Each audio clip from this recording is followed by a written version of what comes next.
Nggak perlu nunggu punya oven untuk bisa bikin kue sarang semut yang full bersarang. Assalamualaikum, hai teman-teman semua. Nah, kali ini aku mau bikin ide cemilan yang bisa buat ide jualan lagi nih. Dan insya Allah juga bisa lebih sehat ya, karena kita sendiri tahu ingredients atau bahan-bahan yang kita gunakan dan juga alat yang digunakan untuk memasak. Teman-teman, meskipun kuenya dipanggang menggunakan panci saja, nggak pakai oven, tapi teman-teman lihat deh hasil sarangnya tuh secakep ini. Dan ini tuh takarannya bener-bener pas banget, nggak yang terlalu kenyal banget, tapi ini tuh teksturnya juga nggak terlalu lembut banget. Pokoknya lembut dan kenyalnya tuh pas. Dibiarkan semalaman pun hasilnya tuh masih tetap lembut. Nah, mau tahu gimana cara bikinnya? Tonton terus videonya sampai akhir. Sekarang kita langsung aja ke cara pembuatannya. Pertama, di sini kita mau bikin gula karamelnya dulu. Di sini kita akan masak 300 gram gula pasir menggunakan api yang sangat kecil ya, tapi jangan terlalu kecil banget. Kecil agak sedikit dibesarkan. Dibiarkan aja, nggak perlu diaduk-aduk. Kalau misalkan sudah agak mencair seperti ini, boleh digoyang-goyangkan sesekali aja. Tujuan digoyangkan supaya gula yang belum mencair tuh lebih cepat cair ya teman-teman. Sebenarnya kalau nggak digoyangkan seperti ini, dibiarkan aja sampai benar-benar mencair semuanya juga bisa banget ya. Cuman prosesnya itu akan lebih lama. Nah, untuk besar apinya teman-teman bisa lihat di video ya, tadi udah aku kasih lihat. Gulanya lanjut dimasak lagi dengan api kecil sampai benar-benar mencair. Biasanya kalau gulanya udah 3/4 mencair, aku sambil juga mendidihkan air seperti ini sebanyak 300 ml. By the way, pasti ada yang salvo kan sama pan yang aku pakai kali ini. Nah, kali ini aku masak menggunakan Super Pan Sakura Peach dari Bolde yang merupakan pan anti lengket dengan Smart Induction System. Setiap pembeliannya mendapatkan 5 item. Yang pertama ada glass lid atau penutup untuk Super Pan yang ukuran 18 cm ini. Super Pan-nya sudah anti lengket, gagangnya enak dan nyaman banget dipakai dan juga dipegang ketika memasak. Terus bagian belakangnya sudah ada induction bottom, bisa digunakan di kompor induksi dan segala jenis kompor. Terdapat spatula dengan gagang kayu yang cakep dan warnanya pinknya tuh cantik banget nih teman-teman. Kemudian dapat fry pan juga dengan ukuran 22 cm yang pasti sudah anti lengket, ada induction bottomnya juga. Aman banget digunakan untuk memasak karena sudah menggunakan eco teknologi produk, sudah PFOA free dan juga menggunakan food grade material. Insya Allah aman untuk bikin cemilan buat anak-anak di rumah dan insya Allah juga sehat ya. Oke, sekarang kita balik lagi ke gula yang sudah kita lelehkan tadi. Kalau gulanya udah benar-benar mencair seperti ini, boleh diaduk-aduk dulu sebentar ya, dan kemudian kita kecilkan lagi apinya sampai benar-benar kecil. Setelah itu kita akan tuang air panas yang sudah kita didihkan tadi. Nah, untuk air panas mendidihnya tidak boleh dituang sekalian, jadi harus banget dituang sedikit demi sedikit karena ini gulanya panas, airnya panas. Kalau kalian tuang semuanya sekalian itu bisa meletup ya, nanti kalian bisa kena karena itu super panas banget teman-teman. Pokoknya harus hati-hati banget nuang air panasnya karena ini benar-benar panas teman-teman. Nah, kalau sudah semuanya tertuang, ditunggu dulu sampai agak tenang gelembungnya. Kalau udah, baru kemudian boleh dibantu sambil agak diaduk-aduk. Boleh dibesarkan lagi apinya tapi jangan terlalu besar. Apinya dibesarkan sedikit aja lagi, kemudian tinggal ditunggu aja. Boleh sambil diaduk-aduk sampai semuanya mencair gulanya. Nah, kalau sudah semuanya mencair gulanya seperti ini, tahap selanjutnya kita akan tambahkan dengan margarin sebanyak 110 gram. Di sini aku menggunakan margarin mix, teman-teman bebas menggunakan margarin merek apa aja. Nah, ini kita masukkan ke dalam gula. Gulanya boleh dimasukkan dalam keadaan masih panas atau sudah agak hangat juga bisa banget, terserah teman-teman. Nah, ini tinggal diaduk-aduk aja sampai margarinnya benar-benar mencair ya. Prosesnya masih menggunakan api yang kecil ya. Kalau sudah mencair semua margarinnya seperti ini boleh kita matikan apinya. Kita sisihkan dulu margarin dan air gulanya, biarkan sampai benar-benar dingin.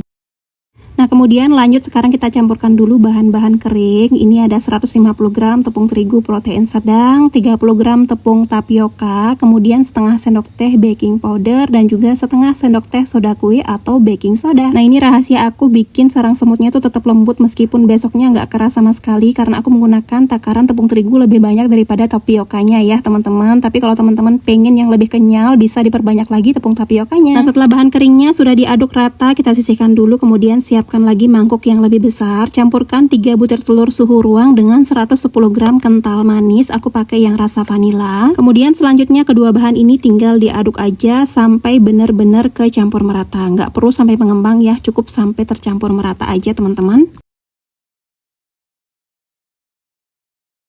Nah, kalau sudah tercampur rata seperti ini, lanjut kita tambahkan dengan kurang lebih setengah sendok teh vanili. Kemudian kita akan tambahkan juga dengan bahan kering yang sudah kita campur tadi. Bahan keringnya dituang setengah bagian aja dulu atau sepertiga bagian. Ini akan kita aduk terlebih dahulu sampai kecampur merata.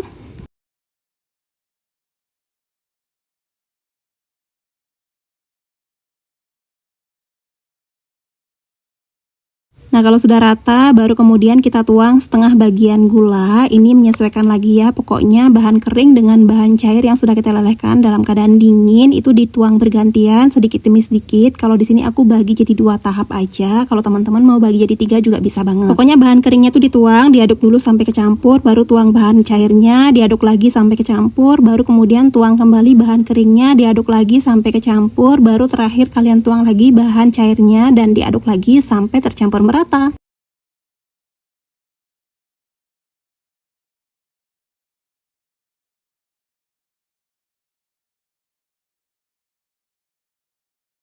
Nah, ini adonannya sudah tercampur merata. Sekarang kita langsung aja tuang. Sebelum dituang, pennya tuh dipanaskan dulu teman-teman, sebentaran aja, kurang lebih sekitar 2-3 menitan dengan api yang sangat kecil aja. Kalau pennya sudah cukup panas, kemudian tinggal dituang aja adonan yang sudah kita campurkan tadi sambil disaring seperti ini supaya yang bergerindil itu nanti tersaring ya. Kemudian dimasak dengan api yang sangat kecil, ditunggu sampai gelembungnya tuh banyak seperti di video, baru kemudian ditutup dan dimasak sampai bagian atasnya mengering seperti ini. Pokoknya dimasaknya tuh dari awal sampai akhir menggunakan api yang kecil aja teman-teman, jangan terlalu besar karena nanti cepat gosong di bagian bawahnya ya, nanti bawahnya bisa terlalu tebal. Kalau teman-teman kurang yakin dengan tingkat kematangannya, boleh lakukan tes tusuk seperti ini. Kalau udah nggak ada yang menempel, ini artinya kuenya udah matang, bisa langsung diangkat. Dalam keadaan panas langsung aja kita keluarkan dari dalam pan, dan ini akan kita biarkan dulu sampai hangat atau sampai benar-benar dingin, baru kemudian bisa dipotong.